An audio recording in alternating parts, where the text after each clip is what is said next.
जय श्री राम। आर्यावर्त रणभूमि में आपका स्वागत है। पेरियर रामास्वामी नायकर एक नास्तिक व्यक्ति थे। उनके कुछ प्रश्न ईश्वर से थे। उनका पहला प्रश्न है कि क्या तुम कायर हो जो हमेशा छिपे रहते हो, कभी किसी के सामने नहीं आते। संपूर्ण संसार को चलाने वाला ईश्वर है। संपूर्ण संसार का रचयिता भी ईश्वर ही है। यदि वो एक स्थान पर आ जाएगा तो उसकी व्यापकता समाप्त हो जाएगी। इससे ईश्वर कायर नहीं हो जाता। इनका दूसरा प्रश्न है कि क्या तुम खुशामद परस्त हो जो लोगों से दिन रात पूजा अर्चना करवाते हो। तो ईश्वरीय सिद्धांत के अनुसार मनुष्य स्वतंत्र है। वो जैसे चाहे उसी प्रकार कर्म कर सकता है। जिस तरीके से जीना चाहे उस तरीके से जी सकता है। कर्म को ही पूजा कहा गया है। ऐसा कहीं भी नहीं है कि जो मनुष्य को उसकी स्वतंत्रता से वंचित किया गया हो। इनका तीसरा प्रश्न है कि क्या तुम हमेशा भूखे रहते हो जो लोगों से दिन रात घी, मिठाई, दूध आदि लेते रहते हो। जब ईश्वर शरीर धारण ही नहीं करता तो ईश्वर को घी, मिठाई, दूध आदि की कोई आवश्यकता नहीं है। ये मनुष्य के पदार्थ हैं। मनुष्य को इन चीज़ों की जरूरत है, ईश्वर को नहीं। इनका चौथा प्रश्न है कि क्या तुम मांसाहारी हो जो लोगों से निर्बल पशुओं की बलि मांगते हो। देखिए, वैदिक सिद्धांत में वल्वैश्व यज्ञ के बारे में बताया गया है जिसमें पशुओं की सेवा की जाती है, बलि नहीं दी जाती। ये मनुष्य के कुकर्म है। वो अपने स्वाद के लिए देवताओं इत्यादि पर लांछन लगाता है और अपने स्वाद के लिए उनकी हत्या करता है, उनको मारता है, काटता पीटता है और उसी भोग भाग को प्राप्त होता है। इनका पांचवा प्रश्न है कि क्या तुम व्यभिचारी हो जो मंदिरों में देवदासियां रखते हो। देखिए, ईश्वर को देवदासियों की कोई जरूरत नहीं। वो समर्थ है। वो अनेक ब्रह्मांड का रचयिता है। वो स्वयं समर्थ है। वो अंगिरा, आदित्य, अग्नि, वायु इन चार ऋषियों के हृदय में वेदों को प्रकाशित कर सकता है। तो वो क्या नहीं कर सकता। उसको देवदासियों की कोई ज़रूरत नहीं। उसको दूत और संदेश वाहक की कोई ज़रूरत नहीं। ये सब मनुष्य की ज़रूरत है। मनुष्य को ज़रूरत पड़ती है एक दूसरे के सहारे की, संदेश वाहक की, क्योंकि वो यहाँ से वहाँ नहीं जा सकता तो उसे भेजने के लिए किसी व्यक्ति की ज़रूरत पड़ती है। सहारे के लिए दास की ज़रूरत पड़ती है, कार्य के लिए अन्न इत्यादि। देवदासियों की ईश्वर को कोई ज़रूरत नहीं। ये मनुष्य की ज़रूरत है। अब इनका छठा प्रश्न है कि क्या तुम सोने के व्यापारी हो जो मंदिरों में लाखों टन सोना दबाए बैठे हो। देखिए, मंदिरों में जो धन इकट्ठा होता है वो धर्मार्थ के कार्यों में लगाया जाता है। मंदिरों से गुरुकुल चलते हैं, मंदिरों से चिकित्सालय चलते हैं। आज भी भारत में ऐसे ऐसे मंदिर हैं जिनसे हॉस्पिटल चलते हैं, कैंसर के, आँखों के, जिनसे यूनिवर्सिटी चलती हैं, कॉलेज महाविद्यालय चलते हैं। इससे ईश्वर का इसमें कोई रोल नहीं है। इनका सातवां प्रश्न है कि क्या तुम कमजोर हो जो हर रोज होने वाले दुष्कर्म को नहीं रोक पाते।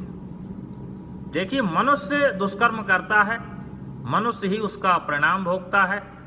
इसीलिए अच्छी शिक्षा, सत्कर्म, सद्भाव और सदाचार समाज में होना जरूरी है। उसकी स्थापना सभी के लिए करना चाहिए। उसी प्रकार के शिक्षा के सिद्धांत भी मनुष्य को निर्णय लेना है कि किस तरह हमें शिक्षा प्राप्त करनी है, अपने बच्चों को क्या सिखाना है, क्या नहीं सिखाना है, किससे मनुष्य का कल्याण हो सकता है, क्या अच्छा है, क्या बुरा है। ये मनुष्य के सोचने का विषय है। इसमें ईश्वर कमजोर नहीं हो जाता। ईश्वर तो समर्थ है। संपूर्ण संसार रच दिया उसने, और क्या चाहिए आप। का आठवां प्रश्न है कि क्या तुम मूर्ख हो जो विश्व के देशों में गरीबी, भुखमरी होते हुए भी अरबों रुपयों का अन्न, दूध, घी, तेल बिना खाए ही नदी नालों में बहा देते हो। इसका उत्तर मैं पहले दे चुका हूं, फिर से देता हूं कि ईश्वर शरीर धारण नहीं करता। ईश्वर को घी, मिठाई, दूध आदि की कोई जरूरत नहीं। ये मनुष्य के कार्य हैं। मनुष्य को क्या करना है, क्या नहीं करना है, वो नाली में बहाएगा या नदी में बहाएगा या उसका स्वयं पान करेगा या दूसरे को कराएगा। इससे ईश्वर मूर्ख नहीं हो जाता। मूर्ख तो ये भी हैं जो इन्होंने सवाल ईश्वर से पूछा है। पूछना तो इन्हें मनुष्य से चाहिए। इनका नवा प्रश्न है कि क्या तुम बहरे हो जो बेवजह मरते हुए आदमी और दुष्कर्म होती हुई मासूमों की आवाज नहीं सुन सकते। देखिए, दुष्कर्म समाज के कारण होते हैं। समाज में यदि गंदी मानसिकता के लोग प्रविष्ट हैं तो दुष्कर्म होते हैं। यदि हमें इन दुष्कर्मों से बचना है तो हमें गुरुकुलों की स्थापना करनी होगी। गुरुकुलों में किस प्रकार शिक्षा दी जाती है, किस प्रकार ब्रह्मचर्य धारण कराया जाता है, किस प्रकार सात्विकता सदाचार के बारे में बताया जाता है, उसी से दुष्कर्मों को रोका जा सकता है। यदि ये इतने ही पक्षधर थे, समाज के कल्याण के लिए इनका हृदय इतनी ही विनम्रता से धड़कता था, तो इन्हें गुरुकुलों की स्थापना करानी चाहिए थी। इन्होंने तो मैकाले सिद्धांत को माना है, इसलिए मूर्खों वाले सवाल कर रहे हैं। 10वां प्रश्न है कि क्या तुम अंधे हो जो रोज अपराध होते हुए नहीं देख पाते? अपराध होते देखना या ना देखना ये मनुष्य का काम है। यदि पड़ोस में किसी के घर पर कोई अत्याचारी आके उसे परेशान करता है या डराता है, धमकाता है और पड़ोसी चुपचाप देखता है, तो जान जाए कि अगला निशाना वो स्वयं है। यदि अपराध हो रहा है तो अपराधी का अंत करो। श्री राम ने रावण का अंत किया, योगेश्वर श्री कृष्ण ने कंस का अंत किया। उसी प्रकार समाज में वीरों को उत्पन्न करो, बलिष्ठ बनो, ब्रह्मचर्य को धारण करो, अपराध नहीं होंगे। अच्छी शिक्षा प्रदान करो और कराओ। इनका 11वां प्रश्न है कि क्या तुम आतंकवादियों से मिले हुए हो जो रोज धर्म के नाम पर लाखों लोग मरवाते हैं? इनकी मानसिकता साफ नजर आ रही है कि इन्हें ये प्रश्न करना किससे चाहिए और ये कर किससे रहे हैं। आतंकवादी कभी भी धर्म को फॉलो नहीं करता, आतंकवादी कभी भी धार्मिक पुस्तक नहीं पढ़ता। आतंकवादी किस संप्रदाय से आते हैं, आतंकवादी किस पुस्तक को फॉलो करते हैं, ये प्रश्न इन्हें उनसे पूछना चाहिए, ना कि वैदिक लोगों से। अब इनका 12वां प्रश्न है कि क्या तुम आतंकवादी हो जो ये चाहते हो कि लोग डर कर रहें? यदि ईश्वर का ये कथन होता तो लोग अपराध नहीं करते, लोग दुष्कर्म नहीं करते, लोग आतंकवादी नहीं बनते, लोग कोई भी कार्य ऐसा नहीं करते जो पापाचार में होता। इसलिए मनुष्य स्वतंत्र है, ईश्वर से डरता नहीं है, इसलिए ऐसे कार्य करता है। इसमें ईश्वर को आतंकवादी कहना एक महामूर्खता है। और मूर्खों वाले प्रश्न भी हैं इनके। इनका 13वां प्रश्न है कि क्या तुम गूंगे हो जो एक शब्द बोल नहीं पाते, लेकिन करोड़ों लोग तुमसे लाखों सवाल पूछते हैं। लोगों को सवाल स्वयं से पूछना चाहिए, लोगों को सवाल विद्वानों से पूछना चाहिए, लोगों को निर्णय क्या लेना है क्या नहीं लेना है ये उसके बुद्धि और विवेक पर निर्भर है। इनका 14वां सवाल है कि क्या तुम भ्रष्टाचारी हो जो गरीबों को कभी कुछ नहीं देते, जबकि गरीब पशुवत काम करके कमाए गए पैसों का कतरा कतरा तुम्हारे ऊपर निछावर कर देता। पहले तो मैं इनको बता दूं, जो पशुवत कार्य करता है वो सक्षम होता है, वो भूमि का सीना चीर के वहां अन्न उद्गम कर देता है, वो अपने देश का समस्त संसार का भरण पोषण करता है, वो अन्नदाता है, उसे भगवान की श्रेणी में रखा गया है। इन्होंने उसे गरीब कहा है।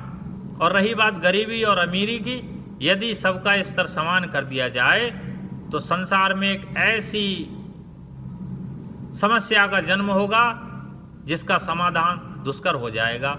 इसलिए एक स्तर है छोटे बड़े का जिसके अनुसार सबके कार्य चल रहे हैं। यदि ये स्तर समाप्त हो जाए तो मनुष्य स्वयं ही समाप्त हो जाएगा। इनका 15वां प्रश्न है कि क्या तुम मूर्ख हो जो हम जैसे नास्तिकों को पैदा किया, जो तुम्हें खरी खोटी सुनाते रहते हैं और तुम्हारे अस्तित्व को नकारते हैं। अब ईश्वर ने तो संपूर्ण संसार को रचा है, आप स्वतंत्र हैं, कुछ भी कह सकते हैं। मैं पहले ही कह चुका हूं कि मनुष्य स्वतंत्र है, वो कुछ भी कार्य करे, कैसे भी कर्म करे, वो स्वतंत्र है, उस पर कोई पाबंदी नहीं है।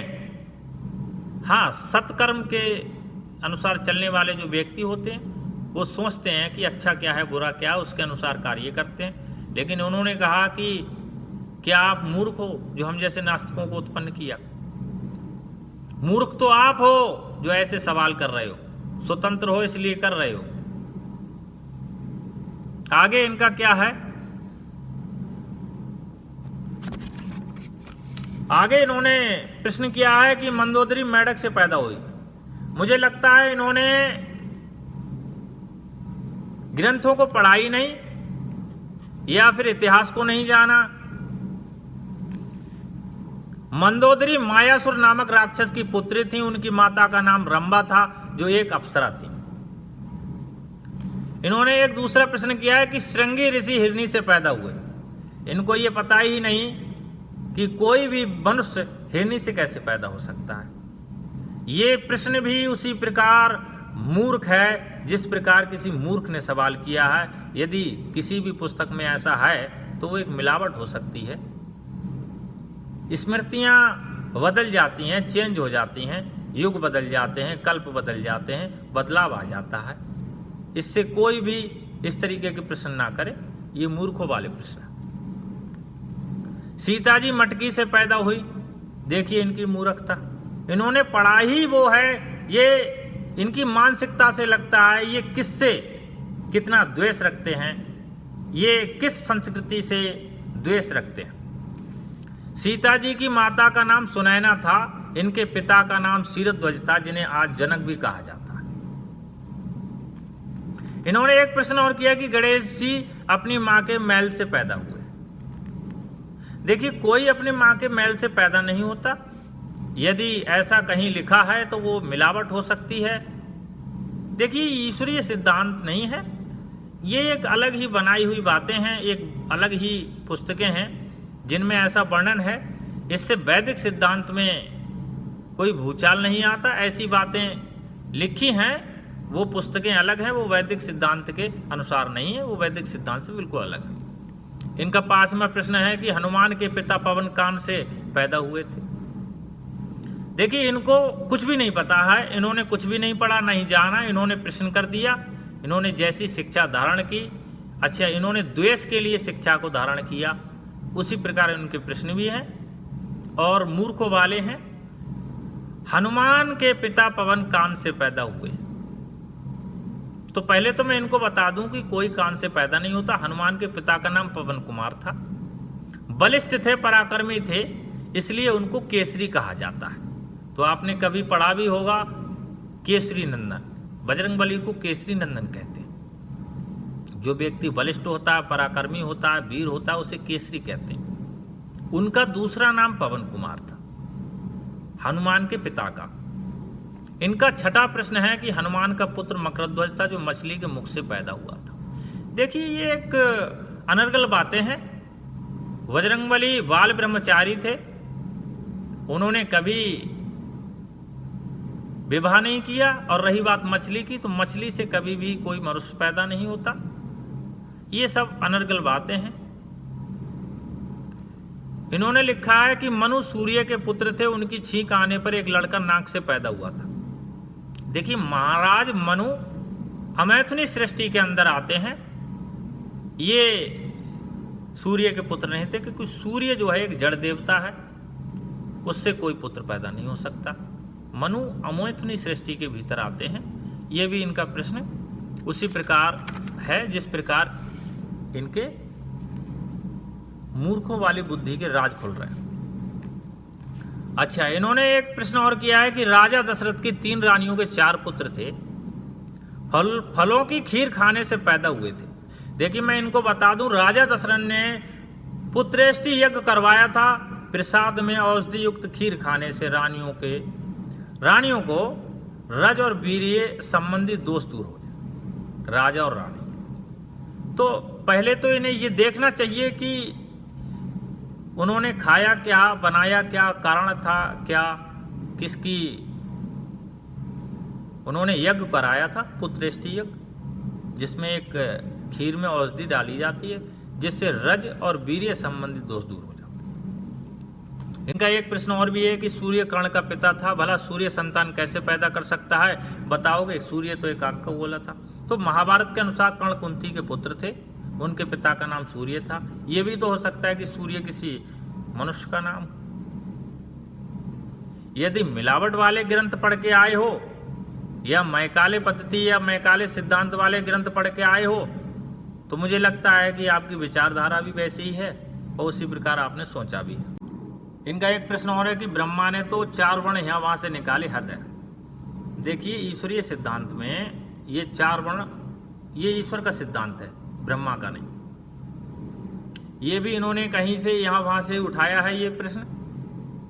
ये भी प्रश्न इनका वैसा ही है जैसी इनकी बुद्धि थी। जय श्री राम। चैनल को सब्सक्राइब करें और बेल आइकन दबाना ना भूलें। जय श्री राम।